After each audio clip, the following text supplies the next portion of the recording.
हम पिछले दिनों में एफेसियों की पत्री से अध्ययन कर रहे थे। ಕಳೆದ ದಿನಗಳಿಂದ ನಾವು ಎಫೆಸ ಬರೆದ ಪತ್ರಿಕೆ 5ನೇ ಅಧ್ಯಾಯದಿಂದ ಆಲೋಚನೆ ಮಾಡ್ತಾ ಇದ್ದೀವಿ। एक और बार में आपका ध्यान को एफेसियों की पत्री की ओर ले चलना चाहता हूं। ಮತ್ತೆ ಒಂದು ಬಾರಿಗೆ ನಿಮ್ಮ ಧ್ಯಾನವನ್ನು ಎಫೆಸ ಬರೆದ ಪತ್ರಿಕೆ 5ನೇ ಅಧ್ಯಾಯಕ್ಕೆ ನಡೆಸುತ್ತೇನೆ। एफेसियों की पत्री अध्याय 4 उसकी तीसरी पद को हम पढ़ेंगे। ನಾವು ಇವತ್ತು ಎಫೆಸ ಬರೆದ ಪತ್ರಿಕೆ 4ನೇ ಅಧ್ಯಾಯ 3ನೇ ವಾಕ್ಯವನ್ನು ಓದಿಕೊಳ್ಳೋಣ। Ephesians chapter 4 verse 3। ಎಫೆಸ ಬರೆದ ಪತ್ರಿಕೆ 4ನೇ ಅಧ್ಯಾಯ 3ನೇ ವಾಕ್ಯ। और मेल के बंधन में आत्मा की एकता रखने का यत्न करो। मेल के बंधन में आत्मा की एकता बनाए रखने का यत्न करो। ಪ್ರೀತಿಯಿಂದ ಒಬ್ಬರನ್ನೊಬ್ಬರು ಸಹಿಸಿಕೊಳ್ಳಿರಿ, ಸಮಾಧಾನವೆಂಬ ಬಂಧನದಿಂದ ಕಟ್ಟಲ್ಪಟ್ಟವರಾಗಿದ್ದು ಪವಿತ್ರಾತ್ಮನಿಂದ ಉಂಟಾಗುವ ಐಕ್ಯವನ್ನು ಕಾಪಾಡಿಕೊಳ್ಳುವುದಕ್ಕಾಗಿ ಆಸಕ್ತರಾಗಿರಿ। बाइबल में जितनी स्थानीय कलीसियाओं का नाम दर्शाए हुए है उसमें मेरी समझ से एफेसोस की कलीसिया एक सौभाग्यशाली कलीसिया थी। It was one of the most privileged local churches mentioned in the Bible.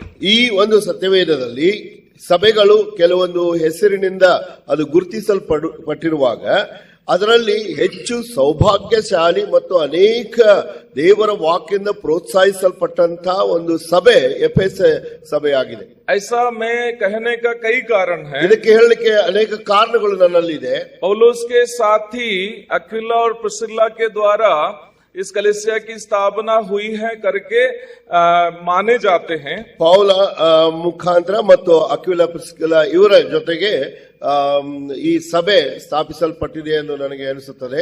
तत्पश्चात प्रेरित पौलुस स्वयं यहाँ जाकर 3 साल वहां रहकर कलीसिया को वचन सिखाया करके प्रेरितों के काम 20 अध्याय में हम देखते हैं। ನಾವು ಅಪೊಸ್ತಲ ಕೃತ್ಯ 20ನೇ ಅಧ್ಯಾಯದಲ್ಲಿ ನೀವು ಓದುವುದಾದ್ರೆ ಅಲ್ಲಿ ಈ ಎಫೆಸ ಪಟ್ಟಣದಲ್ಲಿ 3 ವರ್ಷ ಇದ್ದು ಆತನು ಈ ಸಭೆಗೆ ಕಲಿಸಿಕೊಟ್ಟದ್ದನ್ನು ನಾವು ನೋಡುತ್ತೇವೆ। पौलुस के बाद पौलुस के शिष्य तिमोथियुस यहाँ जाकर के कलीसिया की अगुवाई किया। ಮತ್ತು ಅಲ್ಲಿ ಪೌಲನು ಅಲ್ಲಿ ಹೋಗಿ ಆ ಸಭೆಯ ಒಂದು ನೇತೃತ್ವವನ್ನು ಮಾಡಿದನು। अंत में यीशु मसीह का प्रिय शिष्य प्रेरित यूहन्ना भी इस कलीसिया में अगुवे के रूप में सेवकाई किया। ಅಲ್ಲಿ ತಿಮೋಥಿಯನು ಹೋದನು ಮತ್ತು ಅಲ್ಲಿ ಕೊನೆಯದಾಗಿ ಯೋಹಾನನು ಆ ಒಂದು ಸಭೆಯ ಹಿರಿಯನಾಗಿ ಆ ಸಭೆಯನ್ನು ನಡೆಸಿಕೊಂಡು ಮುಂದೆ ಬಂದನು। विश्वास जो इतिहासकारों पर अगर विश्वास किया जाए यीशु मसीह की मां मरियम भी अपने अंतिम दिनों को एफेसोस की कलीसिया में बिताया करके विश्वास किए जाते।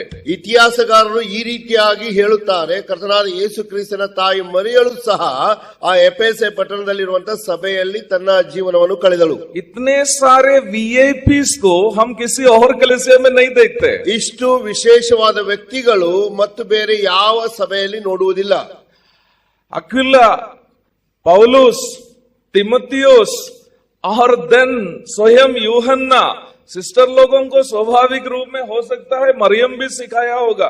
इतने सारे वचन सीखने के लिए सौभाग्यता मिली हुई एक कलीसिया थी एफेसोस की कलीसिया। ಇಷ್ಟೆಲ್ಲ ಜನರು ಆ ಒಂದು ಸಭೆಯಲ್ಲಿ ಇದ್ದರು। ಅಕ್ವಿಲಾ, ಪ್ರಿಸ್ಕಿಲಾ ಮತ್ತು ಪೌಲನು ಮತ್ತು ಯೋಹಾನನು ಮತ್ತು ಮರಿಯಳು ಸಹ ಆ ಸಭೆಯಲ್ಲಿ ಇದ್ದರು। ಈ ಎಲ್ಲ ಸೌಭಾಗ್ಯ ಈ ಸಭೆಗೆ ಸಿಕ್ಕಿದೆ ಎಂದು ನಾನು ಹೇಳ್ತೇನೆ। उसके बावजूद भी कलीसिया में कई प्रकार की समस्या शुरू हो गई। ಇಷ್ಟೆಲ್ಲ ಇದ್ರೂ ಸಹ ಸಭೆಯಲ್ಲಿ ಕೆಲವು ಸಮಸ್ಯೆಗಳು ಉಂಟಾಗಿದೆ। उसका एक मूल कारण उस कलीसिया में घुसे हुए झूठी शिक्षाएं थी। ಅದಕ್ಕೆ ಕಾರಣ ಆ ಸಭೆಯಲ್ಲಿ ಸುಳ್ಳು ಪ್ರವಾದಿಗಳು ಅಥವಾ ಸುಳ್ಳು ಬೋಧನೆಗಳು ಸೇರಿಕೊಂಡಿದ್ದವು। ये झूठी शिक्षा कलीसिया के अंदर में विभाजन उत्पन्न किया। ಈ ಸುಳ್ಳು ಬೋಧನೆಗಳು ಸಭೆಯಲ್ಲಿ ವಿಭಾಜನೆ ಉಂಟು ಮಾಡುವಂತದ್ದಾಗಿತ್ತು। कलीसिया प्रत्येक रविवार इकट्ठी होती है। ಸಭೆ ಪ್ರತಿ ಭಾನುವಾರ ಅದು ಕೂಡಿ ಬರುವಂತದ್ದಾಗಿದ್ದರೂ ಸಹ बाइबल क्लास होते हैं, ಅಲ್ಲಿ ಸತ್ಯವೇದ ಅಧ್ಯಯನ ಇದೆ, प्रार्थना होती है, ಪ್ರಾರ್ಥನೆ ಕೂಟ ಇದೆ, संडे स्कूल होते हैं, ಅಲ್ಲಿ ಚಿಕ್ಕ ಮಕ್ಕಳಿಗೆ कॉन्फ्रेंस शादी होते हैं, ಅನೇಕ ಕಾನ್ಫರೆನ್ಸ್ ಗಳು ಆಗುತ್ತವೆ। ये सारी चीज होने के बावजूद भी कलीसिया के विश्वासियों के बीच में एकता नहीं था। ಈ ಎಲ್ಲ ಕಾರ್ಯಕ್ರಮಗಳು ನಡೆದರೂ ಸಹ ಆ ವಿಶ್ವಾಸಿಗಳ ಮಧ್ಯದಲ್ಲಿ ಐಕ್ಯತೆ ಅನ್ಯೋನ್ಯತೆ ಇರಲಿಲ್ಲ। इसी परिप्रेक्ष्य में है पौलुस इन सारी बातें कहता। ಅದೇ ಒಂದು ಹಿನ್ನೆಲೆಯಲ್ಲಿ ಈ ವಾಕ್ಯ ಭಾಗವನ್ನು ಪೌಲನು ಇಲ್ಲಿ ಉಲ್ಲೇಖ ಮಾಡುತ್ತಾ ಇದ್ದಾನೆ। एफेसियों की पत्री के प्रथम 3 अध्यायों में उद्धार पाया हुआ एक व्यक्ति को मिलने वाली आत्मिक आशीषों का जिक्र किया। ಎಫೆಸ ಬರೆದ ಪತ್ರಿಕೆ ಇದರ ಮೊದಲು 3 ಅಧ್ಯಾಯಗಳಲ್ಲಿ ಒಬ್ಬ ವಿಶ್ವಾಸ ವಿಶ್ವಾಸಿಗೆ ಸಿಗಬೇಕಾಗಿರುವಂತಹ ಆತ್ಮಿಕ ಆ ಒಂದು ಆಶೀರ್ವಾದಗಳ ಬಗ್ಗೆ ಉಲ್ಲೇಖವಾಗಿದೆ. उसमें पहला अध्याय में कहता है हम जब सुसमाचार पर विश्वास करते हैं हमें पवित्र आत्मा मिलता है. ಮೊದಲನೇ ಅಧ್ಯಾಯದಲ್ಲಿ ನಾವು ನಂಬಿಕೆ ಇಟ್ಟಾಗ ನಮಗೆ ಪರಿಶುದ್ಧಾತ್ಮನು ದೊರೆಯುತ್ತಾನೆ ಎಂಬುದನ್ನು ಉಲ್ಲೇಖವಾಗಿದೆ. हम अपने पिछले दिनों के संदेशों में देखे ये पवित्र आत्मा उद्धार पाए हुए व्यक्ति के अंदर में परमेश्वर का प्रेम अगापे प्रेम को डालते हैं. Romans chapter 5 verse 5. ನಾವು ಈ ಒಂದು ವಾಕ್ಯದ ಆಧಾರದ ಮೇಲೆ ಪರಿಶುದ್ಧಾತ್ಮ ನಮ್ಮಲ್ಲಿ ನೆಲೆಗೊಂಡು ಆತನು ದೇವರ ಪ್ರೀತಿಯನ್ನು ಸುರಿಮಳೆ ಆತನು ಸುರಿಸುತ್ತಾನೆ, ಪ್ರೀತಿಯನ್ನು ಸುರಿಸುತ್ತಾನೆ. ಅದನ್ನೇ ರೋಮ 5:5 ಓದುತ್ತೇವೆ. सभी प्रकार के वचन का ज्ञान रखने के बावजूद भी इस कलीसिया में परमेश्वर का प्रेम कम होने लगा. ಇಷ್ಟೆಲ್ಲ ಗೊತ್ತಿದ್ದರೂ ಈ ಸಭೆಯಲ್ಲಿ ಕರ್ತನ ಆ ಪ್ರೀತಿ ಕಡಿಮೆ ಆಗುತ್ತಾ ಬಂತು. तीसरा अध्याय का अंतिम भाग में आने के समय पर पौलुस कलीसिया के लिए प्रार्थना करते हुए आप देख सकते हैं. ಈ 3ನೇ ಅಧ್ಯಾಯದ ಕೊನೆಯ ಭಾಗಕ್ಕೆ ಬರುವುದಾದರೆ ಅಪೊಸ್ತಲನಾದ ಪೌಲನು ಸಭೆಯ ವಿಷಯದಲ್ಲಿ ಪ್ರಾರ್ಥನೆ ಮಾಡುತ್ತಾ ಇದ್ದಾನೆ. पौलुस की प्रार्थना यह है कि कलीसिया के विश्वासी लोग परमेश्वर का प्रेम में बढ़े. ಪೌಲನ ಪ್ರಾರ್ಥನೆ ಇದಾಗಿದೆ, ವಿಶ್ವಾಸಿಗಳು ಅವರು ಕರ್ತನ ಪ್ರೀತಿಯಲ್ಲಿ ಅಭಿವೃದ್ಧಿ ಆಗಲಿ. अब 4 से लेकर के जब अध्यायों में जब हम लोग आते हैं 4ನೇ ಅಧ್ಯಾಯದಿಂದ ಮುಂದೆ ಬರುವುದಾದರೆ वहां पर परमेश्वर का प्रेम में हम यदि बढ़ते हैं तो हम में क्या परिवर्तन होना चाहिए, यह बात पौलुस कह रहा है. 4ನೇ ಅಧ್ಯಾಯದಿಂದ ಮುಂದೆ ನಾವು ನಿಜವಾಗಿಯೂ ಕರ್ತನ ಪ್ರೀತಿಯಲ್ಲಿ ಬೆಳೆಯುತ್ತಾ ಇದ್ದೇವೆ ಅಂದರೆ ನಮ್ಮಲ್ಲಿ ಏನೆಲ್ಲಾ ಪರಿವರ್ತನೆ ಆಗಬೇಕು ಅದನ್ನು ಇಲ್ಲಿ ಉಲ್ಲೇಖ ಮಾಡಲಾಗಿದೆ. कलीसिया यदि परमेश्वर के प्रेम अगापे प्रेम में अगर बढ़ते हैं तो उनमें एकता होगा. ಸಭೆಯಲ್ಲಿ ಆ ಪ್ರೀತಿ ಅಗಾಪೆ ಪ್ರೀತಿಯಲ್ಲಿ ನೀವು ಬೆಳೆಯುತ್ತಾ ಇದ್ದರೆ ಐಕ್ಯವಾಗಿರಬೇಕು ಎಂದು ನಾವು ನೋಡ್ತೇವೆ. वो एकता क्या है? ಆ ಐಕ್ಯತೆ ಏನಾಗಿದೆ? हम लोगों के बीच में कई प्रकार के एकता है. ನಮ್ಮಲ್ಲಿರುವಂತಹ ಐಕ್ಯತೆ ಬೇರೆ ಬೇರೆ ಭಿನ್ನ ಭಿನ್ನವಾಗಿದೆ. हम क्रिश्चियंस है इसलिए क्रिश्चियंस के बीच का एक एकता. ನಾವು ಕ್ರೈಸ್ತರು ಎಂದು ಹೇಳಿ ಆ ಕ್ರೈಸ್ತರ ಐಕ್ಯತೆಯನ್ನು ನಾವು ತೋರಿಸ್ತೇವೆ. और हम ब्रदरन है इसलिए ब्रदरन एकता. ನಾವು ಸಹೋದರರು ಎಂದು ಹೇಳಿ ಸಹೋದರರ ಐಕ್ಯತೆಯನ್ನು ತೋರಿಸುತ್ತೇವೆ. अब आजकल कुछ कुछ स्टेट्स में ऐसा होता है भाषा के नाम का एकता. ಇನ್ನೊಂದು ಸ್ಥಳಗಳಲ್ಲಿ ನೋಡಬೇಕಾಗಿದ್ದಲ್ಲಿ ಭಾಷೆಗಳ ಐಕ್ಯತೆಯನ್ನು ನಾವು ನೋಡುತ್ತೇವೆ. कन्नड़ विश्वासियों की एकता, ಕನ್ನಡ ಜನರ ವಾಸಿಸುವಂತವರ ಐಕ್ಯತೆ, मलयाली विश्वासियों का एकता. ಮಲಯಾಳಿ ವಿಶ್ವಾಸಿಗಳ ಐಕ್ಯತೆ.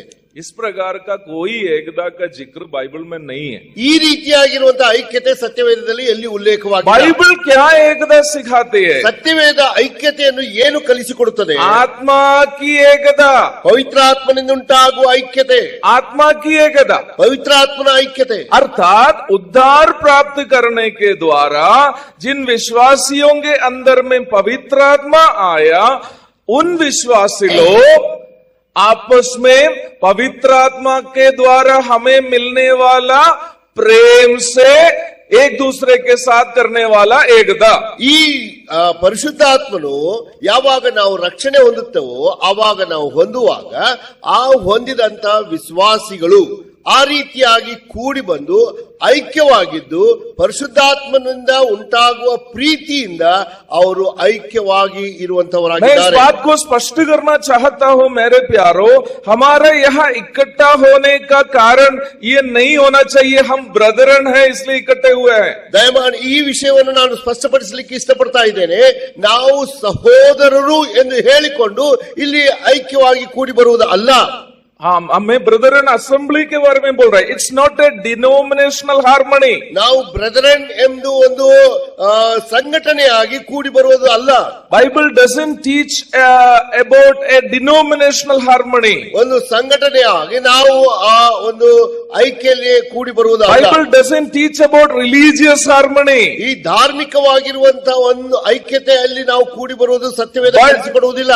But Bible teaches about a spiritual harmony, a harmony that's produced and inspired by the Holy Spirit. ಆದರೆ ಸತ್ಯವೇದ ಸತ್ಯವೇದ ನಮಗೆ ಕಲಿಸಿಕೊಡುವಂತದ್ದು, ಆತ್ಮಿಕವಾಗಿ ನಾವು ಸೇರಿ ಬಂದು ಐಕ್ಯವಾಗಿರುವಂತದ್ದು, ಅದು ಪರಿಶುದ್ಧಾತ್ಮನಿಂದ ಉಂಟಾಗುವಂತ ಐಕ್ಯತೆ ಆಗಿದೆ. हमारे एक दूसरे के साथ मेल है, एकता है. उसकी वजह ये होना चाहिए मेरे अंदर पवित्र आत्मा वास करता है और मैं एक दूसरे भाई को, दूसरी बहन को, जो पवित्र आत्मा जिसके अंदर में है उसके साथ मुझे मेल है. ನಾನು ನನ್ನಲ್ಲಿ ವಾಸ ಮಾಡುವಂತ ಪರಿಶುದ್ಧಾತ್ಮನು, ನನ್ನ ಜೊತೆಗಿರುವಂತ ಸಹೋದರ ಸಹೋದರಿ ಆಗಲಿ, ಅವರಲ್ಲಿ ಇರುವಂತ ಪರಿಶುದ್ಧಾತ್ಮನು, ಆ ಕಾರಣದಿಂದ ನಾವು ಐಕ್ಯವಾಗಿದ್ದು ಒಂದಾಗುವಂತದ್ದು ಆಗಿದೆ.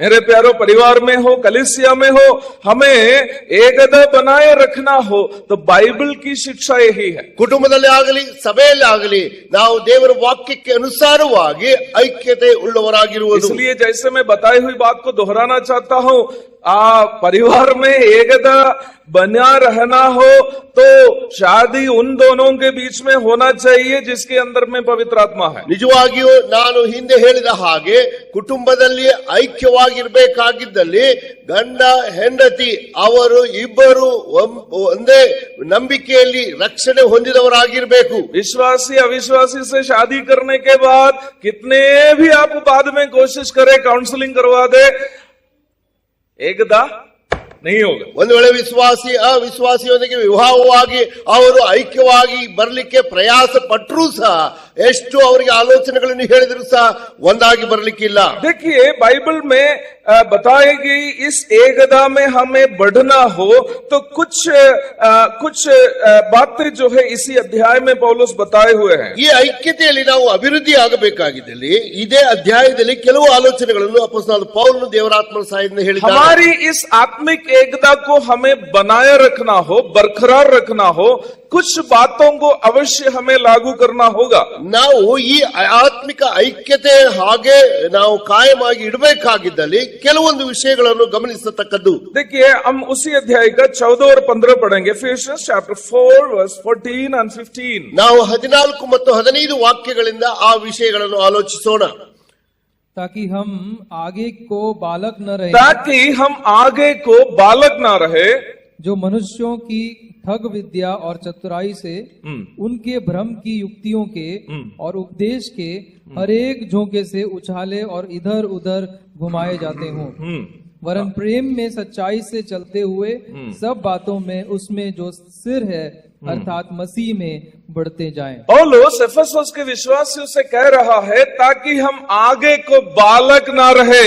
ಇಲ್ಲಿ ಅಪೊಸ್ತಲನಾದ ಪೌಲನು ಎಫೆಸದಲ್ಲಿರುವಂತಹ ಸಭೆಗೆ ಹೇಳ್ತಾ ಇದ್ದಾನೆ, ನೀವು ಇನ್ನೂ ಕೂಸುಗಳಾಗಿರಬಾರದು. बालक, बच्चे ना रहे. Do not be children. ಕೂಸುಗಳಾಗಿ ನೀವು ಇರಬಾರದು ಎಂದು ಹೇಳ್ತಾ बच्चों ಇದ್ದಾನೆ. का प्रॉब्लम क्या है? ಕೂಸುಗಳ ಸಮಸ್ಯೆ ಏನಾಗಿದೆ? कुछ बच्चे लोग, हमारे यहाँ जो बच्चे लोग बैठे सब बहुत अच्छे बच्चे लोग, लेकिन अक्सर बच्चे लोग कुछ लोग जहाँ बैठते हैं ना, वहाँ एक बात होती है. ಇಲ್ಲಿ ಇರುವಂತ ಮಕ್ಕಳು ತುಂಬಾ ಚೆನ್ನಾಗಿದ್ದಾರೆ, ಒಳ್ಳೆಯವರಾಗಿದ್ದಾರೆ. ಆದ್ರೆ ಮಕ್ಕಳು ಇರುವಂತ ಸ್ಥಳದಲ್ಲಿ ಒಂದು ವಿಷಯ ಆಗುತ್ತದೆ ನೋಡ್ರಿ. क्या होती है? ಏನಾಗ್ತದೆ? क्या होती है? ಏನಾಗ್ತದೆ? बोलिए ना. बच्चे लोग जब बैठते क्या होता है? ಮಕ್ಕಳು ಕೂಡಿರುವಾಗ ಏನಾಗ್ತದೆ? हाँ? झगड़ा होता है. ಜಗಳ ಆಗ್ತದೆ. कुछ कलीसिया में सब बच्चे लोग ही है, वहाँ एक भी बड़े लोग नहीं होते. ಒಂದೊಂದು ಸಭೆಗಳಲ್ಲಿ ಅನೇಕರು ಮಕ್ಕಳ ಹಾಗೆ ಇದ್ದಾರೆ, ಯಾರಿಲ್ಲ. वो लोग कुछ ना कुछ कारण ढूंढते रहेगा कि कैसे हम झगड़ा करें. ಅವರು ಕಾರಣವನ್ನು ಹುಡುಕ್ತಾ ಇರ್ತಾರೆ, ಹೇಗೆ ನಾವು ಇಲ್ಲಿ ಜಗಳ ಎಬ್ಬಿಸಬೇಕು. मेरे प्यारो, ये आपसी झगड़ा हम जब करते रहते हैं, वचन हमें क्या बुलाते मालूम है? तुम बच्चे हो यार, कभी बढ़ो ना. ದೇವರ ವಾಕ್ಯ ನಮಗೆ ಇದನ್ನು ಹೇಳುತ್ತದೆ. ಈ ರೀತಿಯಾಗಿ ಸಭೆಯಲ್ಲಿ ನಾವು ಜಗಳವಾಡುವಂತಹ ಒಂದು ಮನೋಭಾವನೆಯಲ್ಲಿ ಇರುವಾಗ ವಾಕ್ಯ ಹೇಳ್ತದೆ, ನೀವು ಮಕ್ಕಳಾಗಿದ್ದೀರಿ, ಇನ್ನು ಕೂಸುಗಳಾಗಿದ್ದೀರಿ. ज्यादातर झगड़े का 3 कारण. ಈ ಜಗಳವಾಗುವುದಕ್ಕೆ 3 ಕಾರಣಗಳಿದೆ. एक को कहते हैं सुपीरियोरिटी कॉम्प्लेक्स, हम बड़े हैं करके जो सोच रखना. ನಾವು ದೊಡ್ಡವರು ಶ್ರೇಷ್ಠರು ಎಂದು ಆಲೋಚನೆ ಮಾಡುವಂತದ್ದು. दूसरा किसी को नहीं मानेगा. ಮತ್ತೊಂದು, ನಾನು ಯಾರ ಮಾತು ಕೇಳುವುದಿಲ್ಲ. कलीसिया में हमसे बड़ा कोई नहीं होना है. ಇನ್ನೊಂದು, ನನ್ನಗಿಂತ ದೊಡ್ಡವನು ಸಭೆಯಲ್ಲಿ ಯಾರು ಇಲ್ಲ.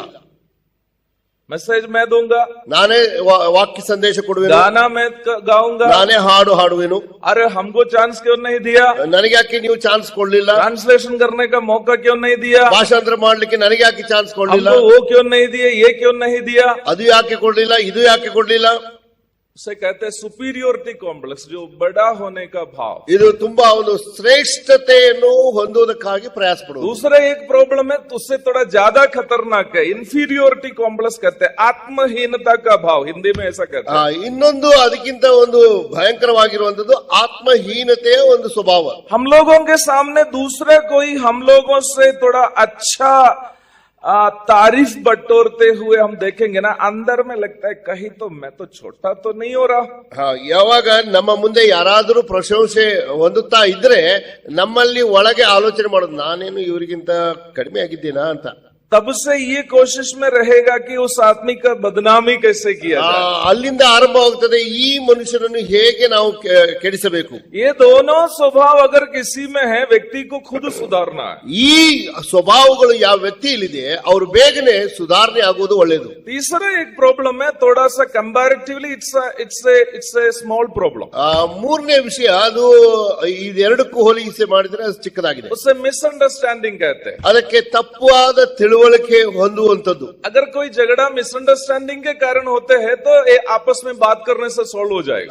ಒಂದು ವೇಳೆ ತಪ್ಪು ತಿಳುವಳಿಕೆಯಿಂದ ಜಗಳಗಳಾಗ್ತಾ ಇದ್ರೆ ಅವರಿಬ್ಬರು ಆಲೋಚನೆ ಮಾಡಿ ತಿಳ್ಕೊಂಡ್ರೆ ಅದು ಸರಿ.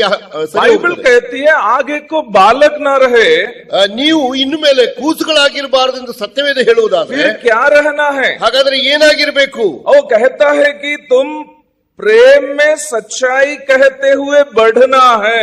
ಪ್ರೀತಿಯಿಂದ ಸತ್ಯವನ್ನು ಅನುಸರಿಸುತ್ತಾ ಬೆಳೆಯುವುದು.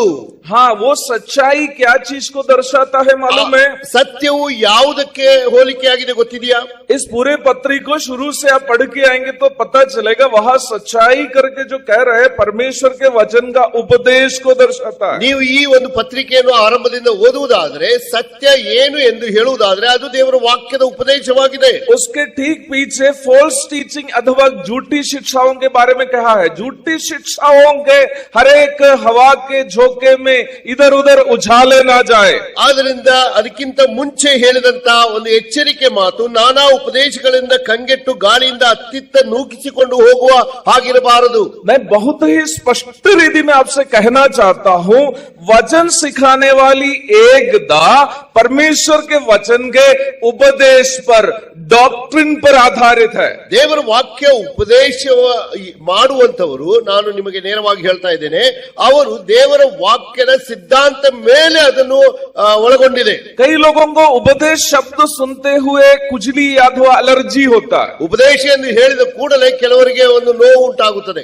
मेरे प्यारो, बाइबल का उपदेश एक स्ट्रेट लाइन जैसा है। ದೇವರ ವಾಕ್ಯದ ಉಪದೇಶ ಅದು ಒಂದು ನೇರವಾದ ಗೆರೆ ಇದ್ದ ಹಾಗೆ. जब बाइबल कहती है आपको इधर उधर उछालना नहीं है, तो उसका मतलब है you have to go in the straight line, that is the exact doctrine of the Bible. ಇದರ ಅರ್ಥ ನಾವು ಆ ನೇರವಾದ ಮಾರ್ಗದಿಂದ ಅತ್ತಿತ್ತ ಅಲುಗಾಡಬಾರದು, ಓಡಾಡಬಾರದು ಎಂದು ಹೇಳಿ ನಮಗೆ ಹೇಳುತ್ತದೆ. ದೇವರ ವಾಕ್ಯದ ನೇರವಾದ ಮಾರ್ಗದಲ್ಲಿ ನಾವು ಹೋಗಬೇಕು. उपदेश को सही तरीके से नहीं समझेंगे तो झगड़ा होना निश्चय है। ಉಪದೇಶಗಳನ್ನು ಸರಿಯಾಗಿ ಅರ್ಥ ಮಾಡಿಕೊಳ್ಳದೆ ಇರುವುದರಿಂದ ಜಗಳಗಳು ಉಂಟಾಗುವುದಕ್ಕೆ ಸಾಧ್ಯತೆ ಇದೆ. अब आप लोगों में से कुछ लोग सोचेंगे, आप तो झगड़ा खत्म नहीं करने के लिए कोई बाइबल स्कूल में तो ज्वाइन होना पड़ेगा।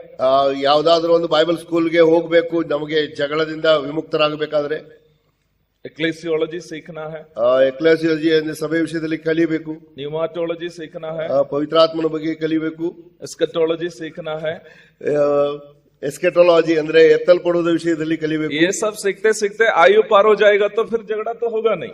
ಇದೆಲ್ಲ ಕಲಿತಾ ಕಲಿತಾ ನಮ್ಮ ಆಯುಷ್ಯವೇ ಪೂರ್ಣ ಆಗುವುದು ಮತ್ತು ಜಗಳ ಬರುವುದೇ ಇಲ್ಲ ಅಲ್ಲ. मेरे प्यारो, वो सब उपदेश की शाखाएं हैं। ಅದು ಉಪದೇಶದ ಕೆಲವು ಶಾಖೆಗಳಾಗಿದೆ ಅಷ್ಟೇ. बाइबल का उपदेश क्या है आप जानते हैं? ದೇವರ ವಾಕ್ಯದ ಉಪದೇಶ ಏನಾಗಿದೆ ಗೊತ್ತಿಲ್ಲ. लूका रचित सुसमाचार 24 अध्याय में आइए। ಲೂಕನ ಬರೆದ ಸುವಾರ್ತೆ 24 बाइबल का उपदेश क्या है? ಸತ್ಯವೇದದ ಉಪದೇಶ ಏನಾಗಿದೆ? जल्दी पढ़िए लूका रचित सुसमाचार 24वां अध्याय उसकी 27वीं आयत। ಲೂಕನ ಬರೆದ ಸುವಾರ್ತೆ 24ನೇ ಅಧ್ಯಾಯ 27ನೇ ವಾಕ್ಯ। एमाउस की ओर यात्रा करने वाले दो यात्रियों से यीशु मसीह का प्रस्ताव। ಎಮಾವುಗೆ ಹೋಗುತ್ತಿರುವಂತ ಇಬ್ಬರು ಶಿಷ್ಯರ ಒಂದು ಮಾರ್ಗದಲ್ಲಿ ಯೇಸು ಕ್ರಿಸ್ತನು ಹೇಳಿದಂತ ಮಾತುಗಳು। जल्दी पढ़िएगा। ಬೇಗನೆ ಓದ್ರಿ।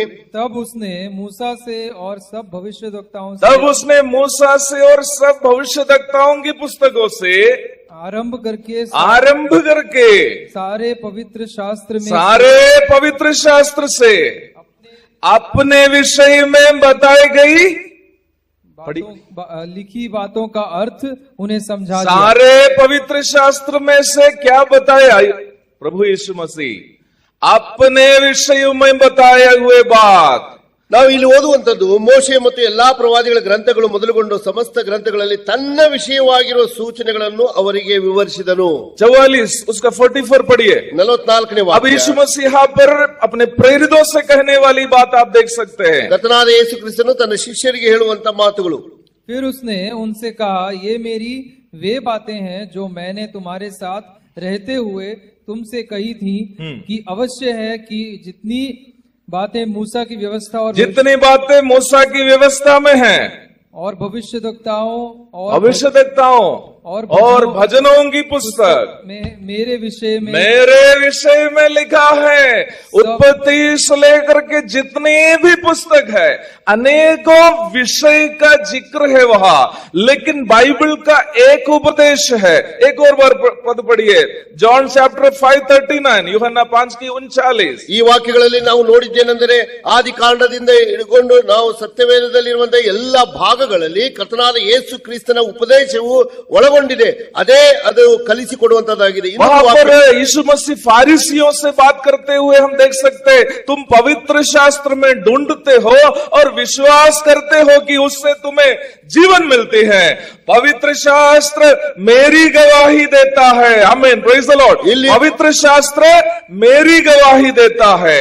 ಸತ್ಯವೇದ ದೇವರ ವಾಕ್ಯ ಅದು ನನ್ನ ಬಗ್ಗೆ ಸಾಕ್ಷೀಕರಿಸುತ್ತದೆ ಎಂದು ಫರಿಸಾಯರಿಗೆ ಹೇಳ್ತಾ ಇದ್ದಾನೆ। ನೀವು ಅದನ್ನು ನಂಬುತ್ತೀರಿ, ಆದರೆ ನಾನು ಹೇಳುವ ಮಾತುಗಳನ್ನು ನೀವು ಕೇಳುವುದಿಲ್ಲ। What is the doctrine of the Bible? ಸತ್ಯವೇದದ ಒಂದು ಸಿದ್ಧಾಂತ ಏನಾಗಿದೆ? बाइबल का उपदेश क्या है? ಸತ್ಯವೇದದ ಸಿದ್ಧಾಂತ बोलिए प्लीज ब्रदर्स एंड सिस्टर्स। यीशु मसीह Jesus Christ is the doctrine of the Bible. ದೇವರ ವಾಕ್ಯ ಸತ್ಯವೇದ ಇದು ಕರ್ತನಾದ ಯೇಸು ಕ್ರಿಸ್ತನೇ ಅದರ ಉಪದೇಶ ಆಗಿದ್ದಾನೆ। बाइबल में जहां भी बाइबल का उपदेश को सूचित करने के लिए जो शब्द उपयोग किया है वो सिंगुलर में है। डॉक्ट्रिन, टीचिंग, उपदेश, शिक्षा एक वचन में ही बताया है। ನೀವು ಸತ್ಯವೇದದಲ್ಲಿ ಓದುತ್ತಿರುವಾಗ ಈ ಉಪದೇಶ ಮತ್ತು ಸಿದ್ಧಾಂತ ಈ ವಾಕ್ಯಗಳು ಎಂದು ನೋಡುವಾಗ ಅದು ಏಕವಚನದಲ್ಲಿ ಪ್ರಯೋಗಿಸಲ್ಪಟ್ಟಿದೆ। जहां भी आप इसको प्लूरल में देखते हैं, बहुवचन में देखते हैं, फॉल्स टीचिंग्स ಆದರೆ ಇದನ್ನು ಬಹುವಚನದಲ್ಲಿ करके देखते हैं, वो सब झूठी शिक्षा को सूचित करने के लिए उपयोग किया। ಯಾವಾಗ ಇದನ್ನು ಬಹುವಚನದಲ್ಲಿ ನೀವು ನೋಡುತ್ತೀರೋ ಅದು ಸುಳ್ಳು ಪ್ರವಾದಿಗಳ ಮುಖಾಂತರ ಶಿಕ್ಷಣ, ತಪ್ಪಾದ ಶಿಕ್ಷಣಗಳು ಈ ರೀತಿಯಾಗಿ ಬಹುವಚನದಲ್ಲಿ ಹೇಳಲ್ಪಟ್ಟಿದೆ। Let me tell you, my beloved brethren, there are no doctrines in the Bible.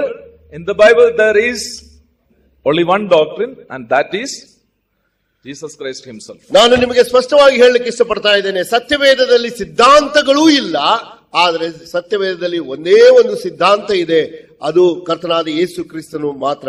सब बाइबल जब कहती है तुम्हें उपदेश में बढ़ना है, उसका मतलब क्या है? ಹಾಗಾದ್ರೆ ಸತ್ಯವೇದದಲ್ಲಿ ಈ ಉಪದೇಶದಲ್ಲಿ ನಾವು ಬೆಳೆಯುವುದು, ಅಭಿವೃದ್ಧಿ ಆಗುವುದಂದ್ರೆ ಏನು? उपदेश सीखो, उपदेश का पालन करो कहने का मतलब है यीशु मसीह में बढ़ो। ಇದರ ಅರ್ಥ ಆ ಉಪದೇಶವನ್ನು ಕೇಳಿ ಬೆಳೆಯುವುದು ಅಂದ್ರೆ ಯೇಸು ಕ್ರಿಸ್ತನನ್ನು ಹಿಂಬಾಲಿಸಿರಿ। बाइबल में ढेर सारे भक्तों की कहानी है, इतिहास है। ಸತ್ಯವೇದದಲ್ಲಿ ಅನೇಕ ಭಕ್ತರ ಇತಿಹಾಸ ಇದೆ। अब्राहम, इसहाक, याकूब, अय्यूब, दाऊद, शामुएल, दानियल, बहुत सारे लोग हैं। ಈ ರೀತಿಯಾಗಿ ಅಬ್ರಾಹ್ಮನಿಂದ ಹಿಡ್ಕೊಂಡು ದಾವಿದನವರೆಗೂ, ಯೋಬನು, ಈ ರೀತಿಯಾಗಿ ಬೇರೆ ಬೇರೆ ಈ ಸಂತರ ಹೆಸರುಗಳಿದೆ। कई लोग प्रचार भी करते हैं हम लोग के बीच में, दाऊद के जैसे बनो, अब्राहम के जैसे बनो। आप लोग भी सुने होंगे, हम लोग के बीच में भी प्रचार करते हैं। ಕೆಲವರು ಈ ರೀತಿಯಾಗಿ ಪ್ರಚಾರ ಮಾಡ್ತಾರೆ, ದಾವಿದನ ಹಾಗೆ ಆಗ್ರಿ, ಅಬ್ರಾಹ್ಮನ ಹಾಗೆ ಆಗ್ರಿ ಎಂದು ಹೇಳ್ತಾರೆ। Absolutely wrong it is. ಅದು ನಿಜವಾಗಿ ತಪ್ಪಾಗಿದೆ. बाइबल में कहीं भी ये नहीं लिखा है अब्राहम के जैसा बनो, दाऊद के जैसे बनो. ದಾವಿದನ ಹಾಗೆ ಆಗಿರಿ, ಅಬ್ರಾಮನ ಹಾಗೆ ಆಗಿರಿ ಎಂದು ಬೈಬಲ್ದಲ್ಲಿ ಎಲ್ಲಿಯೂ ಬರೆದಿಲ್ಲ. इब्रानियों के पत्र 11वें अध्याय में विश्वास के बहादुरों की एक लंबी सूची दिया है. ಇಬ್ರಿಯರ ಗ್ರಂಥ 11ನೇ ಅಧ್ಯಾಯದಲ್ಲಿ ನಂಬಿಕೆ ಯೋಧರ ಒಂದು ದೊಡ್ಡ ಪಟ್ಟಿ ಇದೆ. किसी के जैसा बनने के लिए वहां नहीं लिखा है. ಅಲ್ಲಿ ಅವರ ಹಾಗೆ ಆಗಿರಿ ಎಂದು ಎಲ್ಲಿಯೂ ಉಲ್ಲೇಖವಾಗಿಲ್ಲ. 12वें अध्याय में आने के समय ಆದ್ರೆ 12ನೇ ಅಧ್ಯಾಯದಲ್ಲಿ ಬರುವಾಗ परमेश्वर का आत्मा कहता है, ದೇವರ ಆತ್ಮನು ಹೀಗೆ ಹೇಳುತ್ತಾನೆ, विश्वास के कर्ता और सिद्ध करने वाला यीशु मसीह की ओर ध्यान से देखो. ನಂಬಿಕೆಯನ್ನು ಹುಟ್ಟಿಸುವವನು ಪೂರೈಸುವವನಾಗಿರುವ ಯೇಸುವಿನ ಮೇಲೆ ದೃಷ್ಟಿ ಇಟ್ಟು ನೇಮಕವಾದ ಓಟವನ್ನು ಓಡ್ರಿ. सो वचन का उपदेश में बढ़ने का मतलब है यीशु मसीह में बढ़ो. ದೇವರ ವಾಕ್ಯದಲ್ಲಿ ಬೆಳೆಯುವುದಂದ್ರೆ ಆ ಉಪದೇಶದಲ್ಲಿ ಬೆಳೆಯುವಂತದ್ದಾಗಿದೆ. अगर आप में सुपीरियोरिटी कॉम्प्लेक्स है, अगर आप में इंफीरियोरिटी कॉम्प्लेक्स है, अरे मसीह के स्वभाव में बदलिए ना, उनमें ना सुपीरियोरिटी कॉम्प्लेक्स है ना इंफीरियोरिटी कॉम्प्लेक्स है. ನೀವು ಶ್ರೇಷ್ಠರಾಗಬೇಕೆನ್ನುವರು ಅಥವಾ ನಿಮ್ಮ ಹಾಗೆ ಬೇರೆ ಯಾರು ಇಲ್ಲ ಎಂದು ಆಲೋಚನೆ ಮಾಡುವವರು ಇರುವುದಾದರೆ ನೀವು ದೇವರ ವಾಕ್ಯದಿಂದ ಅದರಲ್ಲಿ ಅಭಿವೃದ್ಧಿ ಆಗ್ರಿ, ಅದರಲ್ಲಿ ನೀವು ಶ್ರೇಷ್ಠರಾಗ್ರಿ. यीशु मसीह वचन का उपदेश है. ಕರ್ತನಾದ ಯೇಸು ಕ್ರಿಸ್ತನು ಮಾತ್ರ ದೇವರ ವಾಕ್ಯದ ಸಂದೇಶ. कलीसिया से झगड़ा, झंझट, विभाजन, मतभेद, फूट को दूर करना है. विश्वासियों को यीशु मसीह में बढ़ना है. That is the absolute teaching of the Bible. इसके अलावा बाइबल में कोई टीचिंग नहीं है. मैं आपको साफ बोल रहा हूं. ಇದು ಒಂದು ವೇಳೆ ನಮ್ಮಲ್ಲಿರುವಂತಹ ವಿಭಜನೆ, ನಮ್ಮಲ್ಲಿರುವಂತಹ ವೈಮನಸ್ಸು, ನಮ್ಮಲ್ಲಿರುವಂತಹ ದ್ವೇಷ ಭಾವ ಇದೆಲ್ಲಗಳನ್ನು ಹೋಗಲಾಡಿಸಲಿಕ್ಕೆ ಕರ್ತನಾದ ಯೇಸು ಕ್ರಿಸ್ತನ ಉಪದೇಶ. मैंने पिछले दिनों के संदेशों में आपको कहा था, प्रत्येक विश्वासी के बारे में परमेश्वर का एक ही एब्सोल्यूट विल है, that is to conform to the image of his son. Romans 8:29, Romans 8:19 में कहता है परमेश्वर के पुत्र के स्वरूप में बदलना. That is the absolute will of God regarding every believer in this world. ನಾನು ಮುಂಚೆ ಹೇಳಿದ ಹಾಗೆ ಪ್ರತಿಯೊಬ್ಬ ವಿಶ್ವಾಸಿಯ ವಿಷಯದಲ್ಲಿ ದೇವರು ಆಲೋಚನೆ ಮಾಡುವಂತದ್ದು ಏನೆಂದರೆ, ರೋಮಾಪುರದ ಪತ್ರಿಕೆ 8ನೇ ಅಧ್ಯಾಯ 29ನೇ ವಾಕ್ಯದ ಪ್ರಕಾರ ನಾವು ಪ್ರತಿಯೊಬ್ಬರು ಆತನ ಮಗನ ಅಂದ್ರೆ ದೇವರ ಮಗನಾದ ಯೇಸು ಕ್ರಿಸ್ತನ ಸಾರೂಪ್ಯವುಳ್ಳವರಾಗಿರಬೇಕು.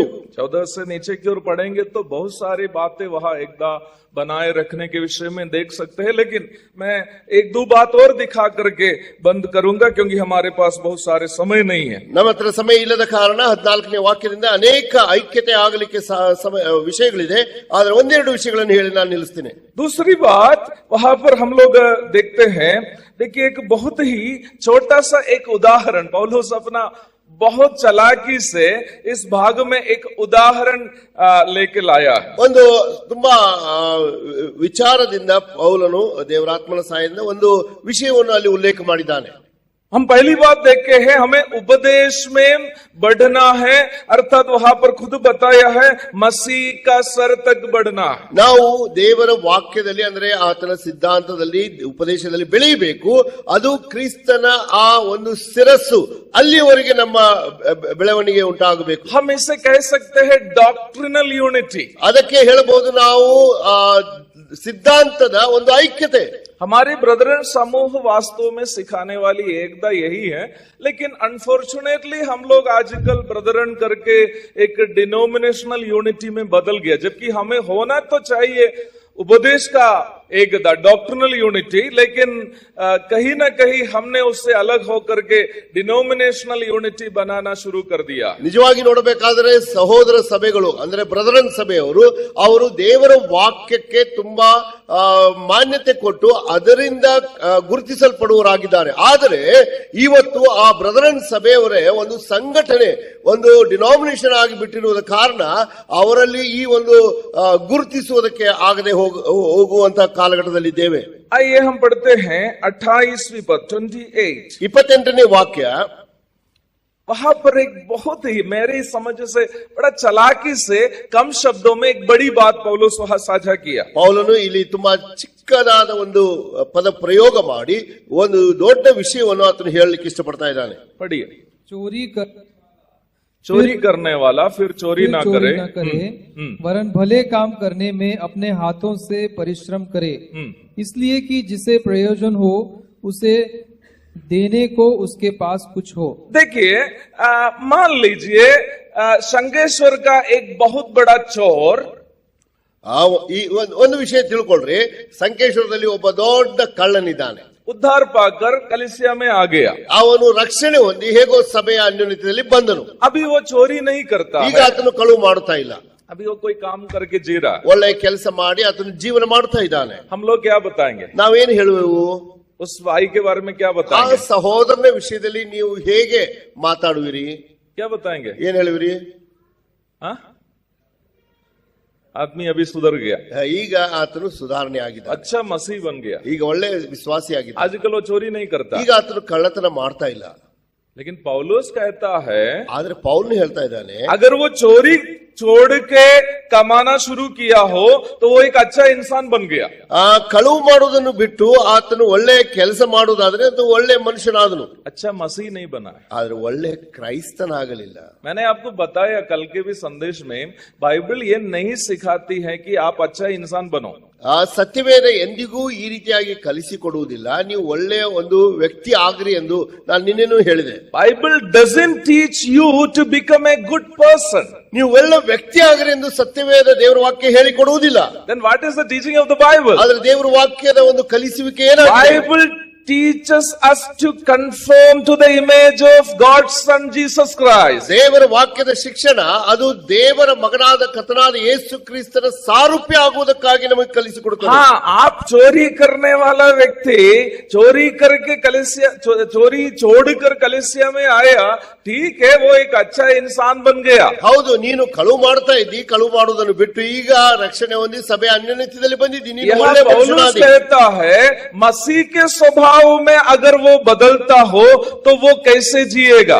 ಆತನು ಕ್ರಿಸ್ತನ ಸ್ವಭಾವದಲ್ಲಿ ಬದಲಾಗುವುದಾದ್ರೆ ಆತನು ಹೇಗೆ ಜೀವಿಸುವನು?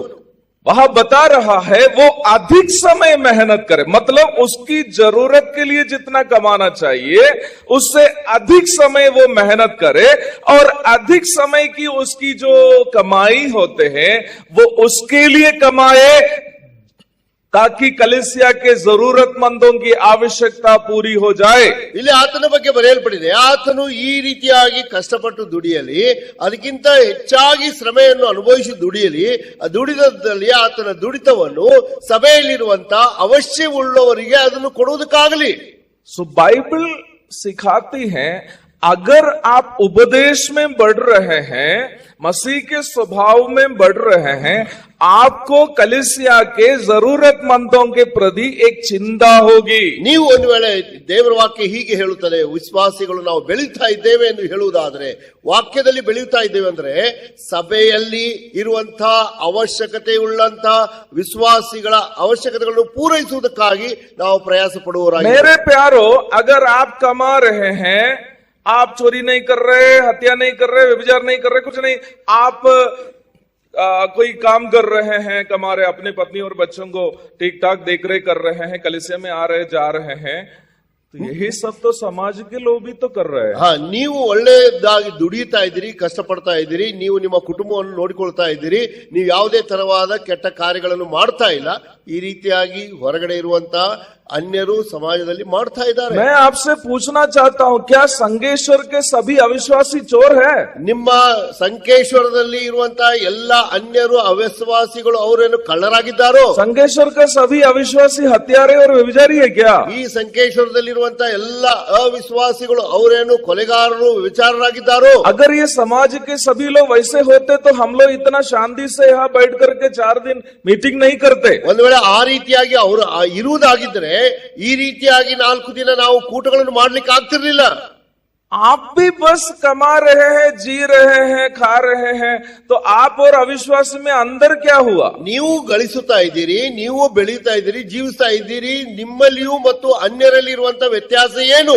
पवित्र आत्मा अगर आपके अंदर में है, अब मसीह के स्वभाव में बढ़ रहे हैं, आपको कलीसिया के अन्य विश्वासी लोग जो जरूरतमंद है उनकी चिंता होगी आपको. ನಿಜವಾಗಿ ನೀವು ಸಭೆಯಲ್ಲಿದ್ದೀರಿ, ನೀವು ವಿಶ್ವಾಸಿಗಳಾಗಿದ್ದೀರಿ, ನಿಮ್ಮಲ್ಲಿ ಪರಿಶುದ್ಧಾತ್ಮನಿದ್ದಾನೆ, ನೀವು ಬೆಳೆಯುತ್ತಾ ಇದ್ದೀರಿ ಅಂತಂದ್ರೆ ನಿಮಗೆ ಸಭೆಯಲ್ಲಿರುವಂತಹ ಆ ಅವಶ್ಯವುಳ್ಳಂತ ವಿಶ್ವಾಸಿಗಳ ಬಗ್ಗೆ ಚಿಂತೆ ಭಾರ ನಿಮಗಿರುವಂತದ್ದಾಗಿದೆ. मसीह में आपका भाई या बहन जब भूखे सोते हैं, आप भरपेट खाकर सो नहीं पाएंगे घर में। ನೀವು ನಿಮಗೆ ತಿಳಿದು ಬಂದಾಗ ಒಬ್ಬ ವಿಶ್ವಾಸಿ ಹಸಿವೆಯಿಂದ ಹಾಗೆ ನಿದ್ದೆ ಮಾಡುತ್ತಾ ಇದ್ದಾನಂದ್ರೆ ನೀವು ಹೊಟ್ಟೆ ತುಂಬಾ ಊಟ ಮಾಡಿ ನಿದ್ದೆ ಮಾಡಲಿಕ್ಕೆ ಸಾಧ್ಯವೇ ಇಲ್ಲ। मसीह में आपका भाई या बहन बीमारी के कारण इलाज नहीं कर पा रहे, उसके पास पहनने के लिए नहीं है, उसके बच्चों को पढ़ाने के लिए नहीं है, परंतु आप समर्थ है, आप ये उनकी परेशानी को देख करके आप घर में आराम से सोने वाले हैं। मैं आपसे कहना चाहता हूं, पवित्र आत्मा का कार्य आपके अंदर में नहीं है, आपके अंदर उद्धार का अनुभव नहीं है। ನಿಜವಾಗಿ ನಾನು ನಿಮಗೆ ಹೇಳಲಿಕ್ಕೆ ಇಷ್ಟಪಡ್ತಾ ಇದ್ದೇನೆ, ಒಬ್ಬ ವಿಶ್ವಾಸಿ ಆ ಒಂದು ಕಷ್ಟದಲ್ಲಿ, ಸಮಸ್ಯೆಯಲ್ಲಿ, ನೋವಲ್ಲಿ ಇರುವಾಗ ಆತನಿಗೆ ಬಟ್ಟೆ ಇಲ್ಲ, ಉಣ್ಣಲಿಕ್ಕೆ ಊಟ ಇಲ್ಲ, ಆ ಮಕ್ಕಳಿಗೆ ಶಾಲೆಗೆ ಹೋಗೋದಕ್ಕೆ ಏನೂ ಇಲ್ಲ, ಅಂತ ಪರಿಸ್ಥಿತಿಗಳನ್ನು ನೀವು ನೋಡುತ್ತಾ ಇದ್ದು ನೀವು ಮನೆಯಲ್ಲಿ ಹಾಯಾಗಿ ಮಲ್ಕೊಂಡಿದ್ದರೆ ನಿಜವಾಗಿಯೂ ನಿಮ್ಮಲ್ಲಿ ಆ ರಕ್ಷಣೆ ಅನುಭವ ಇಲ್ಲ, ಪರಿಶುದ್ಧಾತ್ಮನ ಕಾರ್ಯ ನಿಮ್ಮಲ್ಲಿ ನಡೀತಾ ಇಲ್ಲ। कलीसिया में केवल सैद्धांतिक एकता होने से नहीं होता है, there should be financial harmony also. Financial harmony का मतलब है एक दूसरे की जरूरतों में मदद करने का दायित्व हर एक विश्वासी का है। It's not an option but a responsibility entrusted upon each and every believer. ನಿಜವಾಗಿ ನೋಡಬೇಕಾದ್ರೆ ನಾವು ಈ ರೀತಿಯಾಗಿ ವಿಶ್ವಾಸಿಗಳು ಕೂಡಿ ಬರುವುದು ನಮ್ಮ ಜವಾಬ್ದಾರಿ ಏನಾಗಿದೆ ಎಂದು ತಿಳ್ಕೊಳ್ಳುವುದಾದ್ರೆ, ಸಿದ್ಧಾಂತದ ಮೇರೆಗೆ ಐಕ್ಯವಾಗಿ ಕೂಡಿ ಬರ್ತಾ ಇದ್ದೇವೆ ಸರಿ,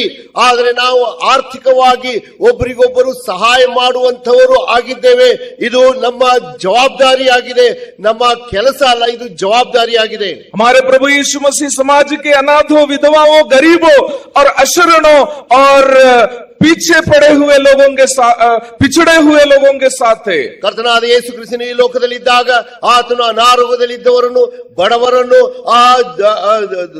ಊರಿಂದ ಹೊರಗೆ ಹಾಕಿದವರನ್ನು, ಕುಷ್ಠರೋಗಿಗಳನ್ನು, ಅಂತವರ ಹಿಂದೆ ಆತನು ಸಹಾಯ ಮಾಡಲಿಕ್ಕೆ ಓಡುತ್ತಾ ಇದ್ದನು। सेवा में निकलने के बाद प्रेरित पौलुस यरूशलेम में जाकर प्रेरितों को मिलने गया। गलातियों की पत्री 2 अध्याय, वहां पर पतरस और याकूब को मिला, तो याकूब और पतरस ने सेवकाई में उसके हाथ में कुछ आर्थिक सहायता देने के बाद पौलुस को याद दिलाया, गरीबों को भूलना नहीं, गरीबों को भूलना नहीं। ಯಾವಾಗ ಪೌಲನು ಆತನು ಯೆರೂಸಲೇಮಿನಲ್ಲಿರುವಂತಹ ಸಭೆಗೆ ಭೇಟಿ ಕೊಟ್ಟಾಗ ಅಲ್ಲಿರುವಂತಹ ಪೇತ್ರ ಮತ್ತು ಯಾಕೋಬರಿಗೆ ಆತನು ಕೆಲವು ಸಹಾಯ ಹೊಂದಿದಾಗ, ನೀನು ಇಲ್ಲಿರುವಂತಹ ಬಡವರನ್ನು ಮರೆತು ಹೋಗಬೇಡ ಎಂದು ಪೌಲನ ಹತ್ರ ಕೇಳಿಕೊಳ್ತಾ ಇದ್ದಾರೆ।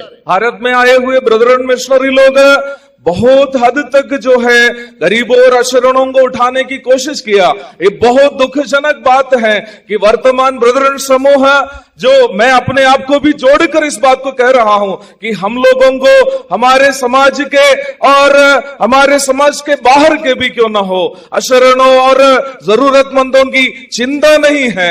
हम सुख सुविधाओं में आनंद रखते हुए, अरे अपने ही लालचों को संतुष्ट करते हुए जीवन बिताने वाला फरीसियों का एक समूह हम बन गए। ಪ್ರಿಯರೇ, ನಾವು ನೋಡಬೇಕಾಗಿದ್ದಲ್ಲಿ ಮಿಷನರಿಗಳು ತಮ್ಮ ದೇಶವನ್ನು ಬಿಟ್ಟು, ತಮ್ಮ ಸುಖವನ್ನು ಬಿಟ್ಟು ಇಲ್ಲಿ ಬಂದು ದೇವರ ವಾಕ್ಯ ಸುವಾರ್ತೆಯನ್ನು ಸಾರಿ ನಮಗೆ ಆ ಯೇಸು ಕ್ರಿಸ್ತನ ಪರಿಚಯವನ್ನು ಮಾಡಿಕೊಟ್ಟು ನಾವು ಈಗ ಬ್ರದರನೆಂದು ಹೇಳಿಕೊಂಡು ಆ ಸಂಘಟನೆಯಲ್ಲಿ ಇರುವುದಾದರೆ, ಆದರೆ ನಮ್ಮಲ್ಲಿ ಎಷ್ಟೋ ಜನರು ಬಡವರು, ಅವರು ಗತಿಹೀನರು ಇರುವಂತಹ ಸ್ಥಿತಿಯನ್ನು ನೋಡಿಯೂ ಸಹ ನಾವು ನಮ್ಮ ಸುಖ ವಿಲಾಸದಲ್ಲಿ ಜೀವಿಸ್ತಾ ಇದ್ದೇವೆ, ನಮಗೆ ಯಾರ ಬಗ್ಗೆ ಚಿಂತೆ ಇಲ್ಲ, ಹಾಗೆ ಇದ್ದೇವೆ। मेरी माँ मुझे पैदा करके हॉस्पिटल में जब थी, ನನ್ನ ತಾಯಿ ನನ್ನನ್ನು ಜನಿಸಿದಾಗ ಆಸ್ಪತ್ರೆಯಲ್ಲಿರುವಾಗ, केरल में मेरे जो गांव है कुम्भनाड में, ನನ್ನ ಊರು ಕುಂಭನಾಡ್ ಕೇರಳದಲ್ಲಿದೆ। मेरी माँ मुझे रखा हुआ नाम जेम्स था। ನನ್ನ ಹೆಸರು ಜೇಮ್ಸ್ ಅಂತ ನನ್ನ ತಾಯಿ ಇಟ್ಟಿದ್ರು। उस समय वहां एक मिशनरी लेडी थी, मिस शटलिफ। ಅಲ್ಲಿ ಇರುವಂತಹ ಒಬ್ಬ ಮಿಷನರಿ ಲೇಡಿ ಅವರು, वो हॉस्पिटल में मेरी माँ को मिलने आई। ಅವರು ಹಾಸ್ಪಿಟಲ್ದಲ್ಲಿ ನನ್ನ ತಾಯಿಯನ್ನು ಭೇಟಿ ಆಗ್ಲಿಕ್ಕೆ ಬಂದ್ರು। मेरी माँ से पूछे कि बच्चे को क्या नाम रखा। ನನ್ನ ತಾಯಿಗೆ ಕೇಳಿದ್ರು, ಮಗುಗೆ ಏನ್ ಹೆಸರಿಟ್ಟಿದ್ದೀರಿ ಅಂತ। तो मेरी माँ बोली, इसको मैं जेम्स नाम रखा। ನಾನು ಅದಕ್ಕೆ ಜೇಮ್ಸ್ ಅಂತ ಹೆಸರಿಟ್ಟಿದ್ದೇನೆ। तो मिस शटलिफ ने बताया, न्यूजीलैंड में उसका एक रिलेटिव है, उससे वो बहुत प्रेम करता है और उनके रिक्वेस्ट था कि मुझे जबी नाम रखना है। ಅವರು ಹೇಳಿದ್ರು, ನನ್ನ ಒಂದು ಮಿತ್ರರು ಊರಲ್ಲಿದ್ದಾರೆ, ಅವರು ತುಂಬಾ ಪ್ರಿಯರಾಗಿದ್ದಾರೆ, ಅವರು ಒಂದು ಹೆಸರು ಹೇಳಿದ್ದಾರೆ, ಆ ಮಗುಗೆ ಜಬಿ ಅಂತ ಹೆಸರು ಇಡಬೇಕಂತ ಹೇಳಿದ್ದಾರೆ। मैं जानता हूं संगेश्वर के विश्वासी लोग यहाँ आके कष्ट सहे हुए, त्याग सहे हुए मिशनरियों को नहीं भूलेंगे। ಒಂದು ವೇಳೆ ಸಂಕೇಶ್ವರದಲ್ಲಿ ಇರುವಂತಹ ವಿಶ್ವಾಸಿಗಳು ಇಲ್ಲಿ ಮಿಷನರಿಗಳು ಕಷ್ಟಪಟ್ಟು ದುಡಿದು ಅವರು ಮಾಡಿದ ಸೇವೆಯನ್ನು ಮರೆತು ಹೋಗುವುದಿಲ್ಲ ಎಂದು ನೆನೆಸ್ತೇನೆ. नहीं भूलने का मतलब ये नहीं है कि आप अपने मन में उनकी याद करते रहो. ಆ ಮರೆತು ಹೋಗೋದು ಇಲ್ಲ ಎಂದು ಹೇಳುವುದರಲ್ಲೇ ಮನಸ್ಸಿನಲ್ಲಿ ಇಟ್ಕೊಂಡು ಹಾಗೆ ನ್ಯಾಪ್ ಮಾಡುವುದು ಹಾಗೆ ಅಲ್ಲ.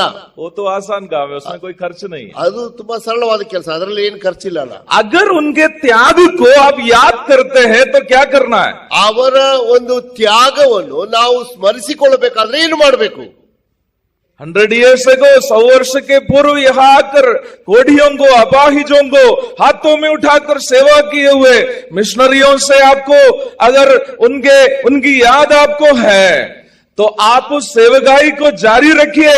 आपकी कलीसिया से निकले मिशनरी लोग अपाहिजों के बीच सेवा करने के लिए, कोढ़ियों के बीच सेवा करने के लिए, नाश होने वाला आत्माओं को बचाने के लिए आपके बीच में से नौजवान लोग खड़े हो जाइए.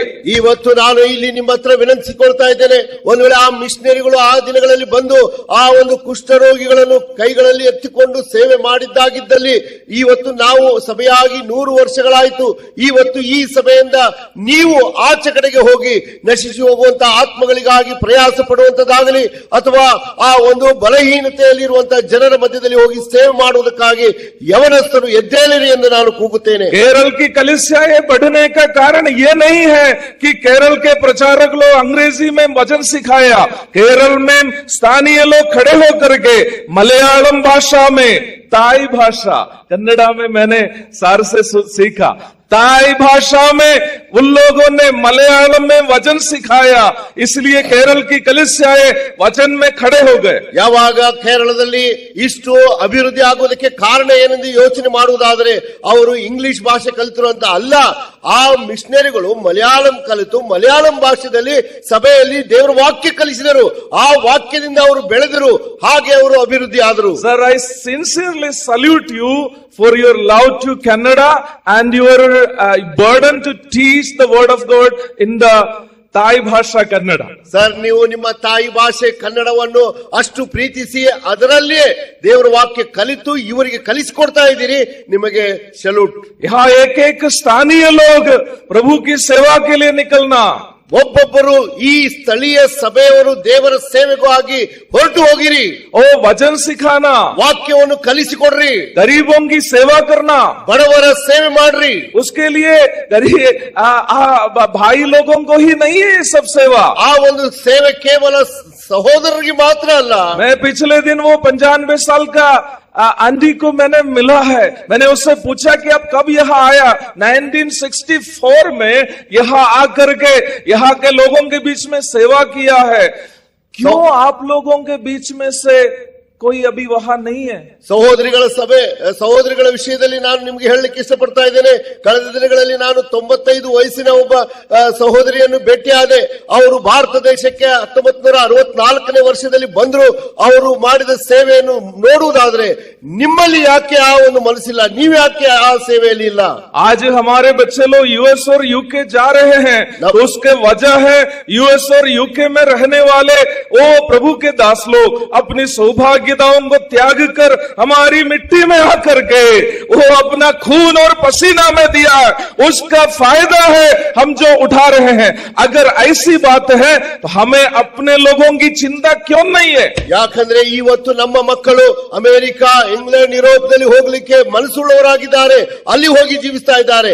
ನಾನು ನಿಮಗೆ ಹೇಳಲಿ, ಆ ದೇಶದವರು ಅವರು ತಮ್ಮ ಎಲ್ಲ ಖರ್ಚು ಮಾಡಿ ತಮ್ಮ ರಕ್ತವನ್ನೇ ಈ ಭೂಮಿಗೆ ಅವರು ಸುರಿದು ನಿಮ್ಮನ್ನು ಕರ್ತನ ಕಡೆಗೆ ಬರುವುದಕ್ಕಾಗಿ ಪ್ರಯಾಸ ಪಟ್ಟದ್ದು. ಇವತ್ತು ಆ ಒಂದು ಸುಖವನ್ನು ಅನುಭವಿಸ್ತಾ ಇದ್ದೇವೆ. ಯಾಕೆ ನಮ್ಮಲ್ಲಿ ಆ ಒಂದು ಆಸೆ ಇಲ್ಲ ಕರ್ತನ ಸೇವೆ ಮಾಡುವುದಕ್ಕಾಗಿ? आत्मा की एकता केवल सैद्धांतिक एकता नहीं है.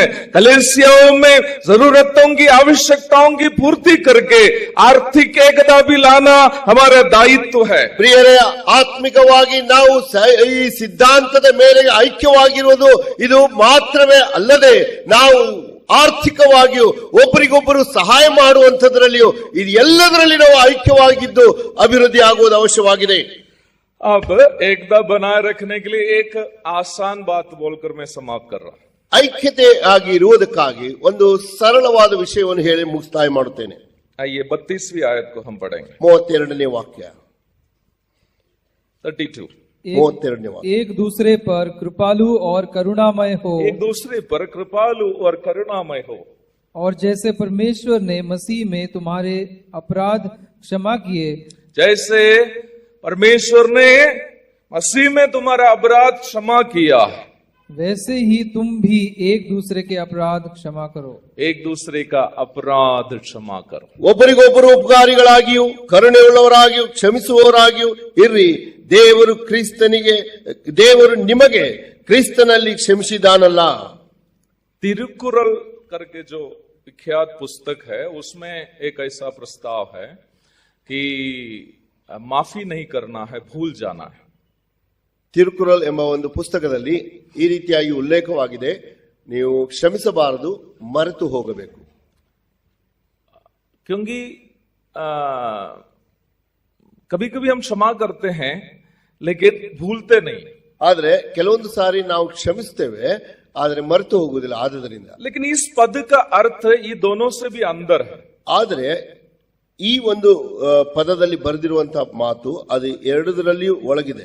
इस पद को सही में अध्ययन करेंगे, एक बहुत ही रोचक अर्थ निकलता है. ಈ ವಾಕ್ಯವನ್ನು ಸ್ವಲ್ಪ ನೀವು ಲಕ್ಷ್ಯ ಕೊಟ್ಟು ಅಧ್ಯಯನ ಮಾಡುವುದಾದ್ರೆ ಒಂದು ಅದ್ಭುತವಾಗಿರುವಂತಹ ಆಲೋಚನೆ ಉಂಟಾಗುವಂತದ್ದು. विस्तार रूप में बोलने के लिए समय नहीं है, इसलिए हम उसके निचोड़ पर आना चाहते हैं. ಇಲ್ಲಿ ವಿಶ್ಲೇಷಣೆ ಮಾಡಿ ಹೇಳಲಿಕ್ಕೆ ಆಗುವುದಿಲ್ಲ, ಆದರೆ ಅದರ ಸ್ವಲ್ಪದರಲ್ಲಿ ಆಲೋಚನೆ ಮಾಡುವುದಾದ್ರೆ, कलीसिया में हो, परिवार में हो, एकता बनाए रखना हो तो एक दूसरे के अपराधों को क्षमा करना है. ನೀವು ಕುಟುಂಬದಲ್ಲಿ ಆಗಲಿ ಅಥವಾ ಸಭೆಯಲ್ಲಿ ಆಗಲಿ, ನೀವು ಎಲ್ಲೇ ಇರ್ರಿ, ನೀವು ಒಬ್ಬರನ್ನ ಒಬ್ಬರು ಅಪರಾಧವನ್ನು इस ಕ್ಷಮಿಸುವ. पद का सही अर्थ क्या है मालूम है? ಈ ವಾಕ್ಯದ ಸರಿಯಾದ ಅರ್ಥ ಏನು ಗೊತ್ತಾ?